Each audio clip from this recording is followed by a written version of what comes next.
les diurétiques, c'est une classe pharmacologique qu'on a déjà évoquée dans l'hypertension artérielle.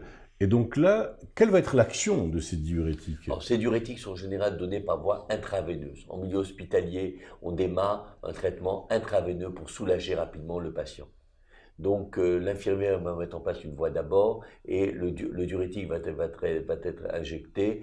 Il permet une diurèse, donc le patient va aller très souvent aux toilettes, mais il va se sentir très rapidement soulagé. Donc il va uriner. Il va uriner, il va diminuer l'excès d'eau qu'il a dans l'organisme et il va voir ses œdèmes diminuer, il va sentir son essoufflement diminuer. C'est un effet quasiment immédiat de soulagement.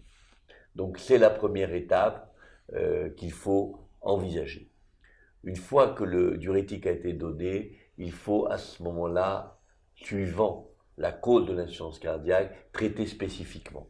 Il se peut que ce soit une maladie valvulaire et dans ce cas-là, reprendre tout ce que nous avons dit, une exploration hémodynamique, angiographique pour voir si le patient est opérable ou s'il peut être traité par voie percutanée. Si c'est une maladie du muscle cardiaque lui-même, à ce moment-là, il faut traiter par d'autres médicaments, en plus des diurétiques, les inhibiteurs d'enzymes de conversion, dont nous avons parlé pour l'insuffisance cardiaque, et dont le seul effet secondaire est la toux, qui survient dans 10 ou 15% des cas, qui est rapidement reconnu, et à ce moment-là, on passe à un autre type de médicament qui s'appelle les inhibiteurs de l'angiotensine 2.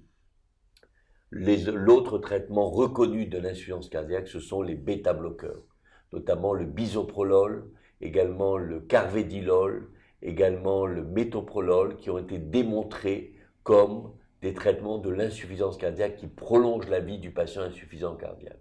Donc il ne faut absolument pas les négliger.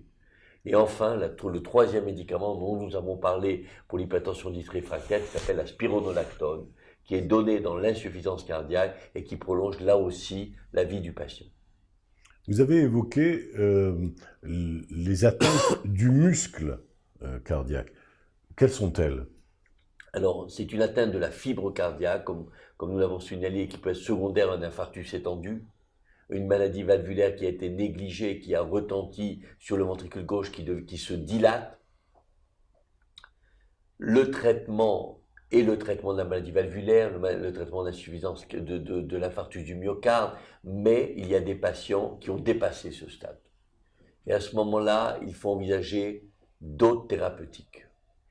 Et se sont développés chez les patients relativement jeunes le cœur artificiel, qui est de plus en plus répandu, qui est d'une grande astreinte mais qui permet aux patients de vivre.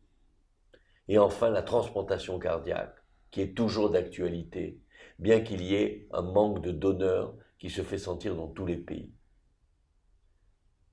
Mais il existe des phases d'insuffisance cardiaque qui sont définies par la New York Heart Association. Oui, on a donc différents stades, n'est-ce pas? Exactement. Nous avons le stade débutant qui est stade 1 ou 2, qui gêne le patient dans les efforts importants de la vie courante.